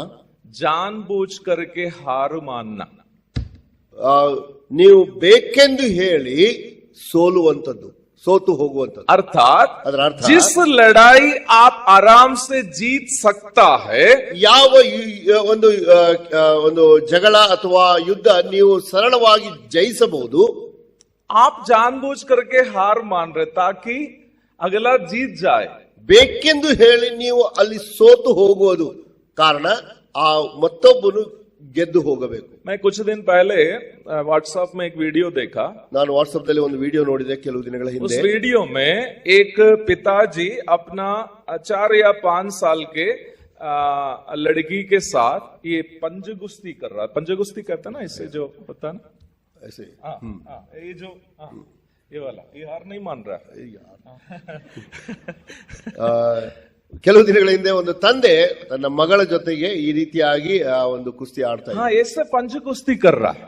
ಈ ರೀತಿಯಾಗಿ ಕೈ ಅವರು ಕುಲುಕ್ತಾ ಇದ್ರು. आपको पता है उसमें कौन जीता है? ಅದರಲ್ಲಿ ಯಾರು ಗೆದ್ರು ನಿಮ್ಗೆ ಗೊತ್ತಾ? वो 5 साल की बच्ची पापा को हरा दिया. 5 ವರ್ಷದ ಮಗಳು ತಂದೆಯನ್ನು ಸೋಲಿಸಿದರು. अब पापा बेटी दोनों ताली बजाकर हंस रहे हैं. ತಂದೆ ಮಗಳು ಇಬ್ಬರು ಕೈ ತಟ್ಟಿ ಅವರು ನಗುತ್ತಾ ಇದ್ದಾರೆ. क्यों वो पिताजी हारा? ಯಾಕೆ ಆ ತಂದೆ ಸೋತು ಹೋದ್ರು? क्या वो 5 साल का अपने बच्ची को हरा नहीं सकता? 5 ವಯಸ್ಸಿನ ಮಗುವಿಗೆ ಸೋಲಿಸಲಿಕ್ಕೆ ಆಗೋದಿಲ್ಲವೋ? वो अपनी बेटी को जिताने के लिए जानबूझ करके क्या कर रहा था? हार मान रहा था. ಆ ತನ್ನ ಮಗಳ ಗೆಲುವಿಗಾಗಿ ತಾನು ಬೇಕೆಂದು ಅಲ್ಲಿ ಸೋತು ಹೋಗುತ್ತಾ ಇದ್ದಾನೆ. कलीसिया में एकता बनाए रखने के लिए ಸಭೆಯಲ್ಲಿ जानबूझ करके हार मानना. ಸಭೆಯಲ್ಲಿ ಐಕ್ಯತೆ ಇಡುವುದಕ್ಕಾಗಿ ಬೇಕೆಂದು ಹೇಳಿ ನಾವು ಸೋತು ಹೋಗೋದು ಒಳ್ಳೆಯದು. मेरी पत्नी और मेरे बीच में कभी कभी छोटी छोटी बातों पे तर्क होता है. ನನ್ನ ಹೆಂಡತಿಯೊಂದಿಗೆ ಕೆಲವೊಂದು ಬಾರಿಗೆ ಕೆಲವೊಂದು ವಿಷಯಗಳ ಮೇಲೆ ತರ್ಕ ಆಗುತ್ತದೆ. पता नहीं वो इंसान, मेरी पत्नी दुनिया के किसी भी आदमी को भी छोड़ देते हैं, लेकिन मेरे साथ जब तर्क करता ना वो करते रहेगी. ಈ ಲೋಕದಲ್ಲಿರುವಂತಹ ಜನರನ್ನು ಬಿಟ್ಟು ಬಿಡ್ತಾಳೆ, ಆದ್ರೆ ನನ್ನ ಬಗ್ಗೆ ನನ್ನ ಜೊತೆಗೆ ಏನಾದ್ರೂ ತರ್ಕ ಮಾಡ್ತಾ जैसे कि छोटी छोटी बात, अब कर्नाटक की राजधानी बैंगलोर है ಚಿಕ್ಕ ಚಿಕ್ಕ ವಿಷಯದಲ್ಲಿ ಕರ್ನಾಟಕದ ರಾಜಧಾನಿ ಬ್ಯಾಂಗ್ಳೂರ್ ಆಗಿದೆ. और वो बोल दिया नहीं चेन्नई. ಇಲ್ಲ, ಅದು ಚೆನ್ನೈ ಆಗಿದೆ. मैं 2-3 बार बोला कि हाँ नहीं बैंगलोर है. ಇಲ್ಲ, ನಾನು 2-3 ಸಾರಿ ಹೇಳಿದೆ ಬ್ಯಾಂಗ್ಳೂರ್ ಆಗಿದೆ. पता नहीं हमको झगड़ा करने के लिए कि नहीं चेन्नई है. ಇಲ್ಲ, ಅದು ಚೆನ್ನೈ ಆಗಿದೆ ಎಂದು ಜಗಳ ಮಾಡುವುದಕ್ಕಾಗಿ ಹೇಳ್ತಾಳೆ ಏನೋ ಗೊತ್ತಿಲ್ಲ. लास्ट में बोल दिया, अरे तू चेन्नई बोल दिया तो चेन्नई रहने दो. ನಾನು ಹೀಗೆ ಹೇಳ್ತೇನೆ, ನೀನು ಚೆನ್ನೈ ಅಂತೀಯಲ್ಲ, ಆಯ್ತು ಚೆನ್ನೈ ಅಂತ ಒಪ್ಕೊಳ್ಳೋಣ. एक छोटा सा उदाहरण बोल रहा था, ಚಿಕ್ಕ ಉದಾಹರಣೆ ಹೇಳ್ತಾ ಇದ್ದೆ ಅಷ್ಟೇ. इतना हिम्मत से इसलिए बोला पत्नी यहाँ नहीं है. ಯಾಕೆ ಇಷ್ಟು ಜೋರಾಗಿ ಹೇಳಿದ್ನೆ ಅಂದ್ರೆ ಇಲ್ಲಿ ನನ್ನ ಹೆಂಡತಿ ಇಲ್ಲ. हमें ये केवल घर में ही नहीं कलीसियाओं में प्रैक्टिस करना है. ಇದು ಮನೆಯಲ್ಲಿ ಮಾತ್ರ ಅಲ್ಲ, ಸಭೆಯಲ್ಲಿಯೂ ಈ ರೀತಿಯಾಗಿ ಅದನ್ನು ಅಭ್ಯಸಿಸಬೇಕು. हाँ, हिंदी में एक सुंदर गीत है, दुनिया से हारो तो हारा न समझो, सचमुच में तेरी यही जीत है. दुनिया से हारो तो हारा न समझो, सचमुच में तेरी यही जीत है. ये हमें कलीसिया में प्रैक्टिस करने के लिए पौलुस सिखा रहा है. ಇದನ್ನು ಸಭೆಯಲ್ಲಿ ಅಭ್ಯಸಿಸುವುದಕ್ಕಾಗಿ ಅಪೊಸ್ತಲನಾದ ಪೌಲನು ಕಲಿಸಿಕೊಡ್ತಾ ಇದ್ದಾನೆ. कलीसिया में हम क्यों प्रैक्टिस नहीं करते मालूम है? ಯಾಕೆ ಸಭೆಯಲ್ಲಿ ನಾವು ಇದನ್ನು ಅಭ್ಯಸಿಸುವುದಿಲ್ಲ ಗೊತ್ತಾ? कि घर में ये प्रैक्टिस नहीं है. ಯಾಕಂದ್ರೆ ಮನೆಯಲ್ಲಿ ಇದನ್ನು ಅಭ್ಯಾಸ ಮಾಡ್ತಾ ಇಲ್ಲ. पति पत्नी को हराने के लिए तैयार है, ಗಂಡ ಹೆಂಡತಿಯನ್ನು ಸೋಲಿಸಲಿಕ್ಕೆ पत्नी ನೋಡ್ತಾನೆ, पति को हराने के लिए तैयार है. ಹೆಂಡತಿ ಗಂಡನನ್ನು ಸೋಲಿಸಲಿಕ್ಕೆ ನೋಡ್ತಾ ಇದ್ದಾಳೆ. अब यही लोग कलीसिया में आकर प्राचीनों को हराने के लिए तैयार है. ಅವರೇ ಅಲ್ವೋ ಸಭೆಯಲ್ಲಿ ಬರುವುದು, ಅವರು ಕೂಡಿ ಸಭೆ ಹಿರಿಯರನ್ನು ಸೋಲಿಸಲಿಕ್ಕೆ ನೋಡ್ತಾ ಇದ್ದಾರೆ. मेरे प्यारों, मैंने केवल 3 ही बात यहाँ से दिखाए, ಪ್ರಿಯರೇ, ನಾನು ಇಲ್ಲಿಂದ 3 ವಿಷಯಗಳನ್ನು ಮಾತ್ರ ಹೇಳಿದೆ. और भी बातें वहां पे है. ಅಲ್ಲಿ ಇನ್ನೂ ಅನೇಕ ವಿಷಯಗಳಿದೆ. यस, ये मानसिक एकता को दर्शाता है. ಇದು ಮಾನಸಿಕ ಐಕ್ಯತೆಯನ್ನು ತೋರಿಸುವಂತದ್ದು. हमें सैद्धांतिक एकता चाहिए. ನಮಗೆ ಸಿದ್ಧಾಂತದ ಐಕ್ಯತೆ ಅವಶ್ಯವಾಗಿದೆ. बिना सिद्धांत या उपदेश से कोई एकता नहीं होता. ಯಾವುದೇ ಉಪದೇಶ ಮತ್ತು ಸಿದ್ಧಾಂತ ಇಲ್ಲದೆ ಐಕ್ಯತೆ ಆಗಲಿಕ್ಕಿಲ್ಲ. उपदेश में बढ़ने का अर्थ एक ही है, यीशु मसीह के स्वभाव में बढ़ना. ನಾವು ಉಪದೇಶದಲ್ಲಿ ಬೆಳೆಯುವುದು ಎಂದು ಹೇಳುವುದಾದರೆ ಯೇಸು ಕ್ರಿಸ್ತನ ಸಾರೂಪ್ಯವುಳ್ಳವರಾಗುವುದು. उपदेश में बढ़ने का अर्थ मस्तिष्क में बाइबल का ज्ञान रखना नहीं है. ನಾವು ಉಪದೇಶದಲ್ಲಿ ಬೆಳೆಯುವುದು ಅಂದರೆ ನಿಮ್ಮ ತಲೆ ಬುದ್ಧಿಯಲ್ಲಿ ಬುರುಡೆಯಲ್ಲಿ ಆ ಒಂದು ಸತ್ಯವೇದ ಜ್ಞಾನ ಇಟ್ಕೊಳ್ಳೋದು ಅಲ್ಲ.